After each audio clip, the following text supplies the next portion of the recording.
Damn. Okay.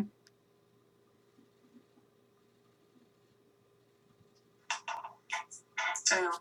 Okay.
Alright, so let's get this thing rolling. Also, that's one weird thing. I forgot to, like, turn it on or something. I don't know. Alright. So apparently I forgot to turn off my mic when I was, like, setting up everything. But, yeah. What is up, everybody? Also, I'm going to be sharing the links one more time. Why did I forget to put it on Discord? But, yeah.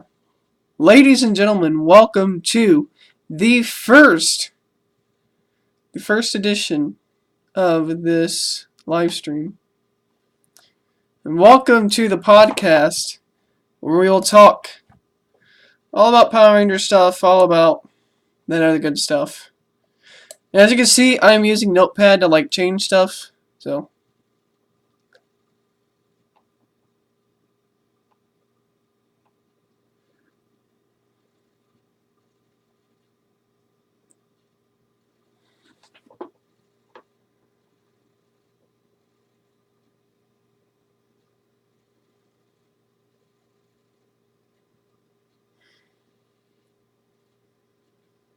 alright, so let me get this thing. What am I doing? Like, I am so disorganized.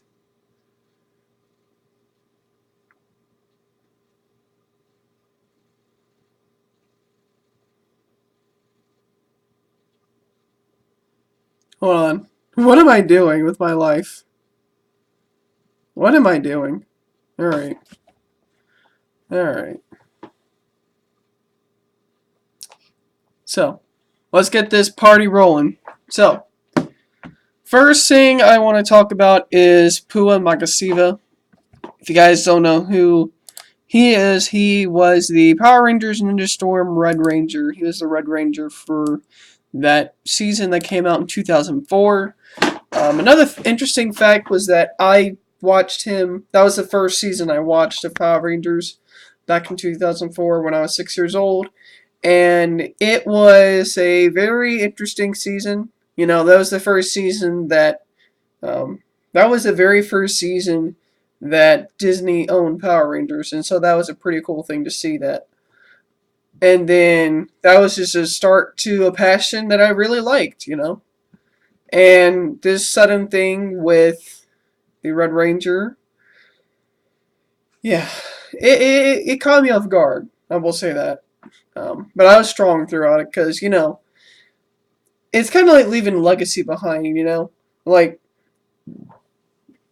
Like, that was the thing that got me into Power Rangers, and that was the thing that got me into something I was so passionate about that I wanted to talk to more people about it. Because I thought I was the only, like, little kid that liked Power Rangers, and to my amazement, I wasn't. And even to this day, like, a lot of people think that Power Rangers is just for kids. It really isn't for kids. Well, in a way, it kind of isn't, because to me, it's kind of like all of the older people that like it are the people that first watched it. You know what I mean? Like, it's something that people can come back to, and they can feel like they're a superhero. Like, it's kind of like the same thing with Marvel and DC. Like, Marvel, yes, it is a superhero franchise. It is that. And it was talking about Avengers Endgame was the biggest movie event in the history of everything. Like, the Power Rangers event and everything was like, oh my goodness, this is amazing, you know what I mean? Like, it's something that people like. Avengers Endgame is a superhero franchise. And people always tell me, well, don't you think Power Rangers is for kids? Well, it's kind of like Avengers Endgame, but it's a little bit kid-like. But in today's age, it doesn't really feel like that, you know? Like, everyone is saying that Avengers and Power Rangers, there's no correlation. There is a correlation, but there's not, like, the same thing, you know what I mean? Like, it's kind of like if every Power Ranger was its own superhero. That's kind of like Kamen Rider. Like, if you don't know what Kamen Rider is, it's a Japanese version of Power Rangers. And it's kind of like that. It's kind of like Avengers, but in Japan. And it's like Power Ranger, but it's more darker. And it's kind of like how you would like it. So,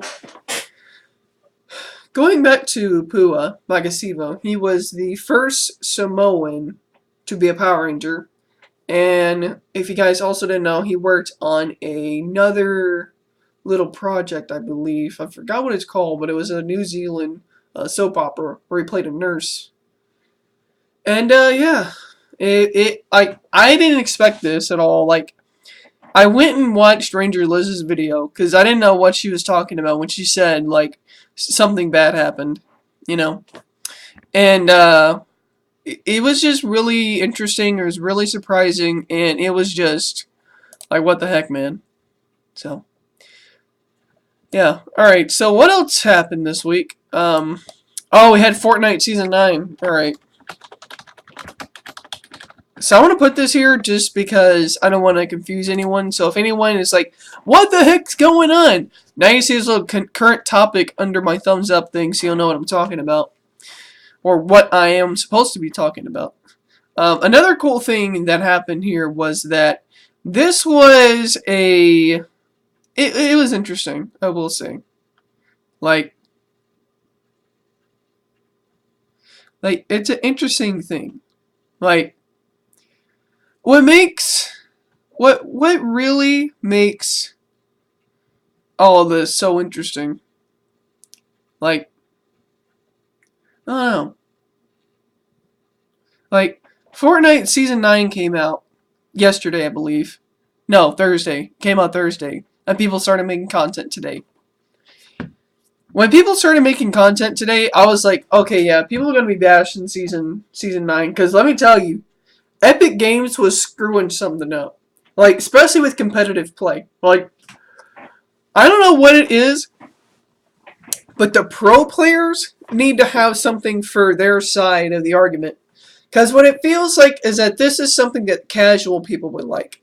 Like in Fortnite Season 9, the ballers still here. You have all the changes that Fortnite got accused of doing because they didn't like it. And it seemed like Fortnite just really didn't want to be competitive. Like, everyone that was a really good Fortnite player played competitive. But at the same time, Epic saw that and they were like, well, where is our main audience, and what do they do? And our main audience isn't always casual. Our main audience isn't like this one thing that they do. It's not always a competitive thing. Like, with Call of Duty, yes, it's a competitive field because everything you do is competitive. And the way you thrive is you have two separate entities. Like, you have an arena mode that should be its own entity. And you also have the Battle Royale, the casual Battle Royale, that should be its own entity. Having that, I think, would make the competitive league much, much, much better. Because what they need is they need 2 divisions. Epic Games needs 2 divisions. Alright, because if they do the same thing for casual and competitive, it's never going to work. That's why you see Call of Duty having a casual playlist and a hardcore playlist. The hardcore playlist is for people who are trying to get competitive. Whereas with the casual, it's more like people playing around, trying to get good kills and all that as well. But there is a sense of competitiveness there because everyone is wanting to be the very best they can possibly be. With Fortnite, that's not the case. With Fortnite, it's just casual fun. You know, not everyone is there looking to be the next esport god. You know, whereas you have like these big Fortnite streamers. Fortnite has worked itself into a hole, I believe. And the hole is that the big main streamers want to play competitive. You know, some of the big streamers feel like they need to play competitive. But like, when you're playing casual, I still feel like there are problems with that as well. Like, first of all, they removed the pump shotgun, which that pump shotgun was the #1 most used gun in the entire game, and you can't tell me otherwise. You can't tell me that pump shotgun wasn't being used. Now, they still have a tactical shotgun, but it doesn't do as much damage. That pump shotgun was the way noobs were winning the game. That was the way that people were winning gunfights, was with a shotgun, straight to the face. If you had gun sensitivity, you would go really far into a round with Fortnite. Whereas if you had a blue AR, yeah, you could shoot a little bit, but that's not going to do anything. And now with the pump shotgun gone, now you just have the legendary and epic shotgun, which is still really fantastic, but it's hard to find.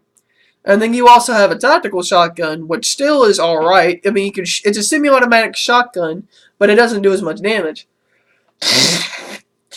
And then, what blows my mind is that on Strusted, yes, I have played Strusted Battle Royale a little bit.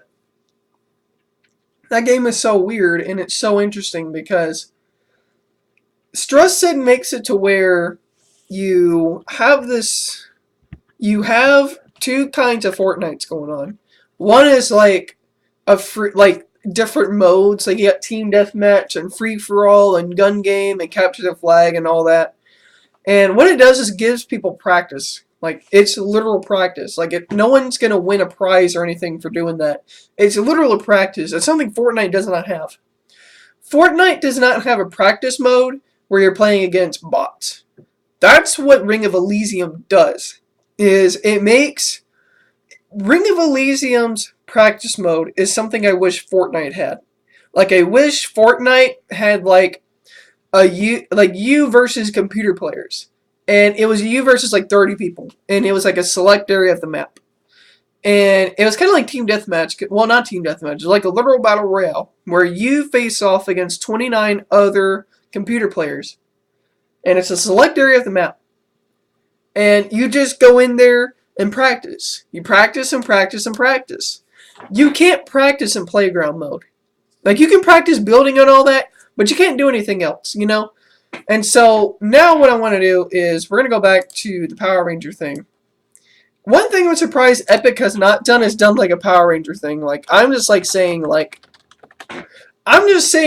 they did if they did a Power Rangers thing, I wouldn't be surprised if they did that. But, like, seriously, what I think about this is that Power Rangers in 2019 is such an interesting topic. And same thing with Fortnite. Like, in 2019, there are more happy people with Power Rangers than there is Fortnite. Like, Fortnite is just, what the heck, man? What is this? I know people are clicking on, like, what the fuck is this? But, yeah, Power Rangers to me is like, I wish they would just, like, Power Rangers in 2019 is doing good. Like, even if you look at the earnings call, Power Rangers is doing really well. You look at Fortnite, and it's like, the #1 biggest thing in 2018 is just, no. Like, Fortnite in 2019 is different because people are finding different alternatives to Fortnite. Like, Fortnite was the biggest game in 2018. Now in 2019, it's not that big. I mean, they're doing a lot of things, but still, like, it feels like Epic doesn't know what it's doing with the competitive play. And if it were me, I wouldn't either. I would just keep it all casual. But like I said, I think Epic should just listen to me. And I think they should make two separate entities. I really, really, really, really think that they could really benefit from having two entities running Fortnite. Like, you have Epic Games and one division of Epic Games running Fortnite Battle Royale. I mean, they're doing the same thing with Save the World. Like, they're not putting ballers and stuff like that in Save the World. But in the Battle Royale, they need a competitive mode. And that competitive mode needs to be a separate entity. That way, it makes it to where on one Fortnite, the Battle Royale, you have the casual stuff. You have solo, duo, and squads, and like one mode, and like maybe playground and all that. And on the competitive side, you have arena mode, solo, duos, and squads, and another mode, like a TDM mode, and a playground mode like that. An arena playground mode where you can practice. Like, if they do that, what it will show is that Fortnite has two communities, and if they do that, it would make it to be like, okay, one side's more casual, the other side's more competitive. It wouldn't mean anything if you're one or the other. It would just mean on one side you like playing competitive more than playing casual. Same thing with Splatoon. Like, Splatoon has a regular mode, and they have a league. The regular mode is for casual people, you know. They don't care about, like, leveling up and doing all that. But then you also have a league and ranked where you can play against ranked people, and the more you play, the higher or lower your rank goes. So I'm just thinking Fortnite needs to just do that. I think they need to do that, obviously, 100%. What also happened? Oh my goodness. You know what I'm putting. You know exactly what we're talking about now, because there's a lot that happened. There was a lot that happened this week. So yesterday, Snapchat decided to launch a Snapchat girl filter, which still is going right now. And I would say, like, to me, like, the Snapchat filter was so, it was so funny to use. Like, I swear, I didn't think it would work. And then today, I, like, installed Snapchat just to be like, okay, this is what this does. And I installed the app, and, like, when I look at the girl mode of it, I turn into a girl, but it reminds me of one of the people, one of the girls that was in the college band. And it legit looks like her. And I was like, whoa, I'm looking like this girl that's in band. What the heck? I mean, I'm not saying she's ugly or anything. I'm just like, it's just weird, like, me looking at that and be like, oh my goodness, I look like this person. So, one thing I would also like to say about the Snapchat filter was, like, it was so funny going on Twitter and, like, seeing so many people using the Snapchat filter. Heck, I used it. I even turned my icon into a girl that I found with something called Face App. And it takes your photo, and it takes you and your selfie, and turns you into a legit girl. And so I was like, bruh, where has this been? Bruh, I can debate people? Are you kidding me? I can debate people? Like, I wish I could show you guys what this app was making me look like with Snapchat. Like, I took a picture of this as well, and this, like, gender swap feature made me look fucking attractive. I'm sorry, I look drop dead gorgeous with this thing. Like, I went from a 3 or a 4. Like, I think, okay, look, I've had people tell me I'm cute, so I know I'm probably better than a 3. I know I'm definitely not better than a 5. I know I'm not better than a 5. We all know that's not true.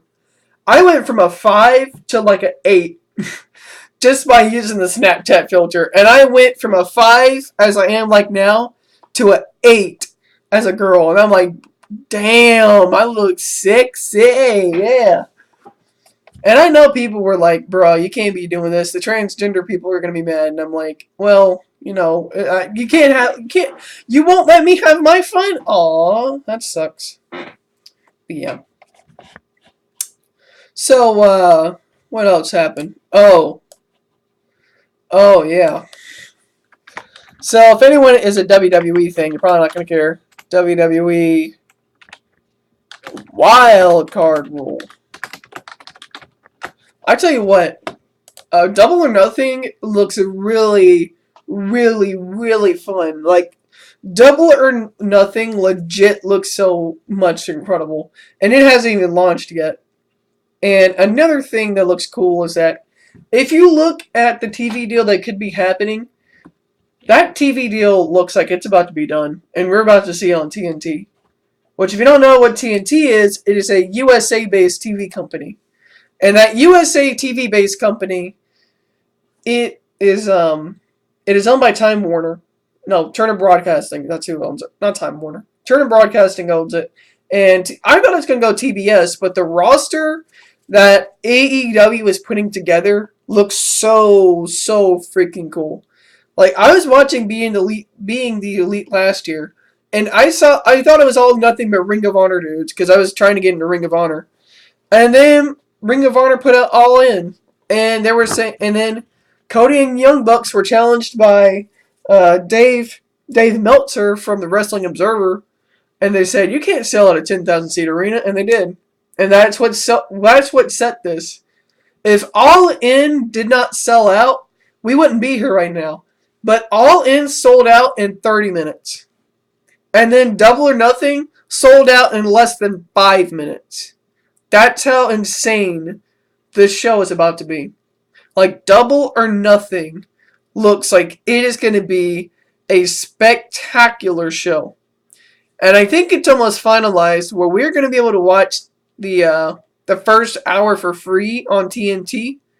Which, that would be really cool just to see, like, the free part of it. I know I'm not going to be able to watch the whole thing, but I really would like to, like, have the first hour of the show, or, like, the pre-show.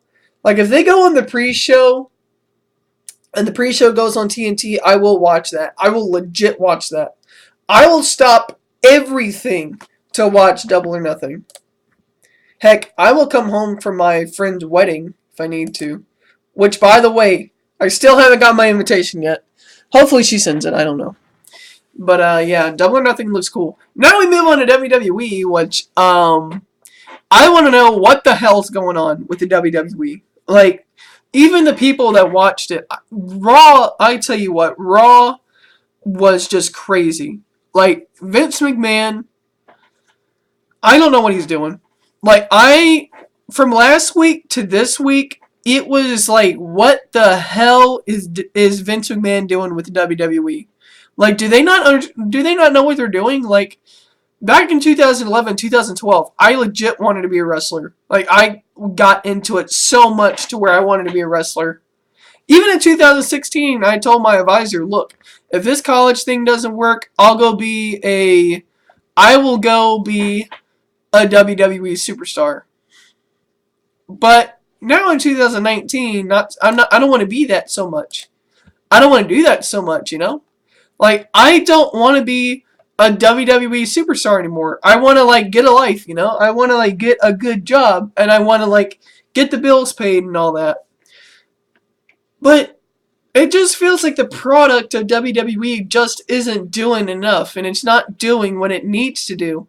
And WWE, I don't think they know what they're doing. So it's like, whatever. And I think Vince is, like, trying to do some stuff here and there, like, you know, get some interest in that, while he's also trying to work on the XFL. And with the Fox and USA Network wanting to, you know, try to control WWE at the same time, you know, having wrestlers go back and forth, I guess that would be cool, you know. But I don't see why I don't see why Fox would be for a roster that changes up here and there. Like, why can't they have, like, Raw and SmackDown should remain a live show. It should remain a live show. Both of them should remain live. That shouldn't go away. Like, SmackDown does not need to be pre-recorded. I mean, it can, but I don't know if they want to go that route. But I wish they would just have exclusive stars. Like, I wish both of them would just stay at exclusive stars, And the wild card rule, I guess, in a way, I don't think it makes sense because how are we supposed to know what the rules are? Like, how are we supposed to know what stars go where? You know what I mean? So that's just like, I don't know. It's just crazy, man. It's just crazy. But yeah. Oh, this is a big one. A bigger. I said bigger. Like Bigger. That's what I said. Austin St. John returning to Power Rangers. Now, this was something that I neglected to this was something I neglected to cover when I was not making videos last week. This was something I wish I had covered because Austin St. John returning to Power Rangers is a bigger deal than some people think. So, Austin St. John has not been in a Power Ranger show since Forever Red. And you guys want to know when Forever Red was? That was 19 years ago. Forever Red, no, 16 years ago, I'm sorry, 16 years ago. So, Wild Force was the last season before it moved on to Disney. And Disney bought Power Rangers, but the last episode of Wild Force was, guess what? Forever Red. And guess who was the Red Ranger then? Austin St. John. Well, now he's coming back for a team up in this year's Power Ranger season, Power Ranger Beast Morphers. And from what it also seems like is that Power Rangers, Power Rangers is now I think they're going back to a 1 year per season thing, which I think is a really cool idea, and I think it's a really fantastic one. Because if you do every year, what it does is it keeps things fresh. The toy market gets good.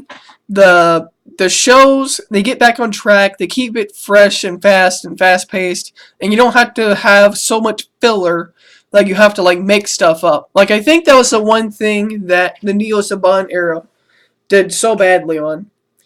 They tried so hard to make everything a filler to the point that where they should have just had just a 1 year season per thing.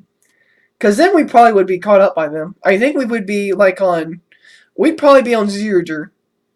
Or we'd probably be on Kaya Ranger or something like that. Because I know we wouldn't be too far behind.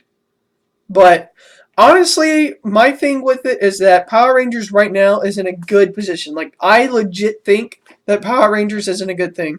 They're in a good position. They are doing really well.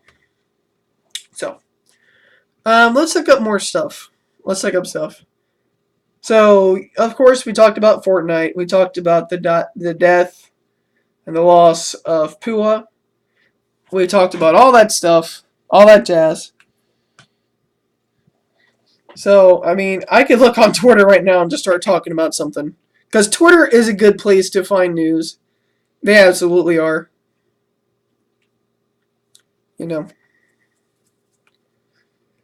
Let's see what else is there. Oh, the Lakers hired someone nice.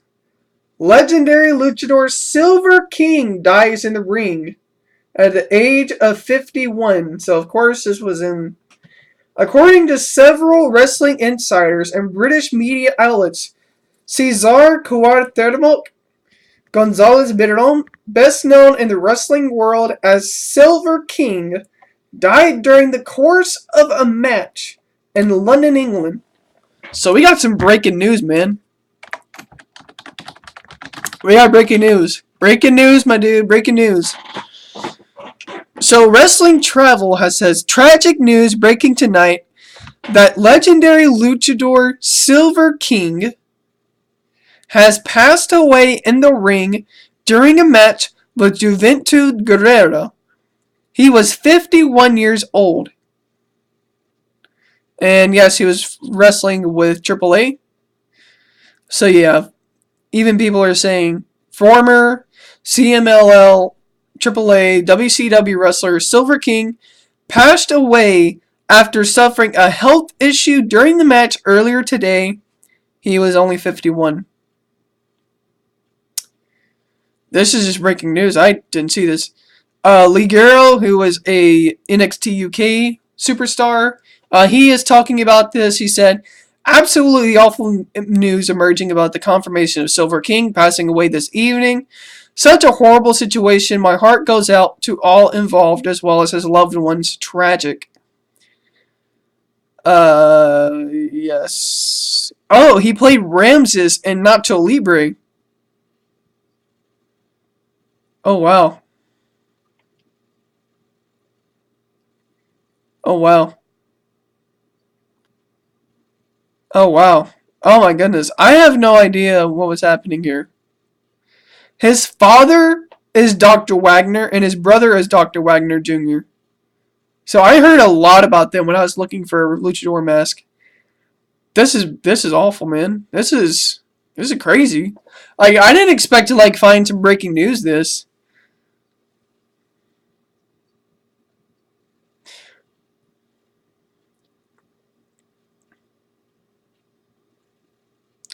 Yeah.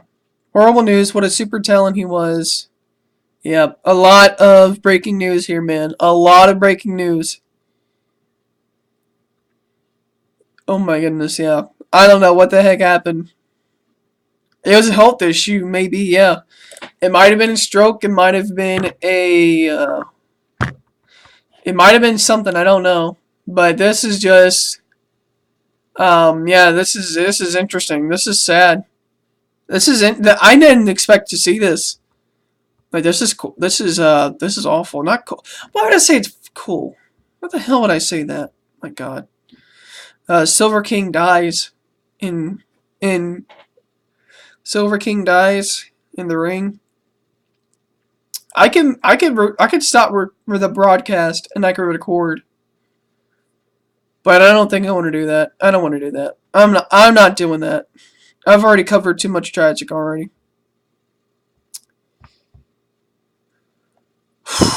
Wow. Okay, yeah. Shit. I'm telling you what. Shit has got tragic today. Is it me or does it feel like it's getting tragic? Like, and first of all, we had Pua, who was a Red Ranger. He freaking died, and now today this happened. Yeah, Twitter Moments also commented on this. According to several wrestling insiders, Cesar Culamena Gonzalez Berdom, best known, died during the course of a match. Yes, even WWE critics talked about this. Yeah, Silver King and Norman Smiley were the people that were there. Yeah. Even Sean Waltman, X-Pac, he and Tijana were an amazing team. They were. That's sad. This is really sad. Like, if you don't know what Lucha Libre is, he was the guy wearing the gold mask. Like, this was the guy who was wearing a mask. He was wearing the gold mask. He was the antagonist. Seeing him die like this is just, oh my God. Like, we've had two old. It's like people in my youth that died. And I'm like, what the hell, man? Like, what is this? Like, this is just sad. Like, this is just sad, my man. That's sad. That's sad seeing that. We've had two deaths that were part of my youth. Because I watched Lucha Libre. I absolutely watched Lucha Libre. And now the fact that Silver King, which if you don't know who Silver King is, he was the guy in Lucha Libre. So if you don't know what Lucha Libre is, he was the guy wearing the gold mask. And of course, Jack Black was the guy wearing the blue and red mask. And the fact that Silver King died today, the main villain of that was just, what the heck, man? But this is awful. Like, whew. Yeah. So this is just, like, I don't even want to stream anymore, man. This is sad. This is just sad. Like, I'll tell you what. Yeah, a lot of Mexican outlets are talking about this. Yeah.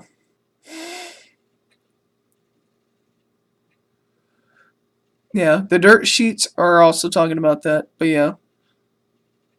Yeah, this is sad. Honestly, it is.